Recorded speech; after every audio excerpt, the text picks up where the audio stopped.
na nimekubali nitamnunulia mashine ya kutengeneza chapo.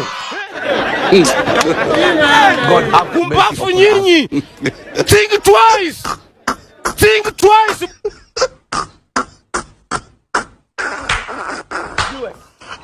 Let's watch. Milioni moja zinahitaji 40,000 packets. Okay. So paketi moja inatoa chapati 25 load.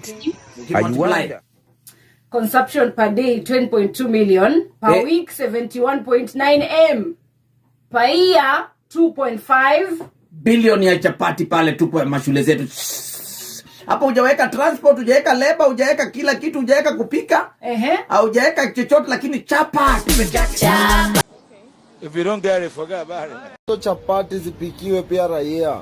Hiyo mashini inanunuliwa ya kupika chapo. Watu wapewe chapo hapo archives wakienda ngamta. What? It's about to go down. Bwana ameniuliza ya kwamba ili tuongeze chapati kwa dish ya Nairobi, ninunue machine ya kutengeneza chapo, na nimekubali nitamnunulia machine ya kutengeneza chapo. Sasa wewe Gavana, tafuta mahali ya kununua machine ya kutengeneza chapo milioni moja. Okay. Thank you so much for watching.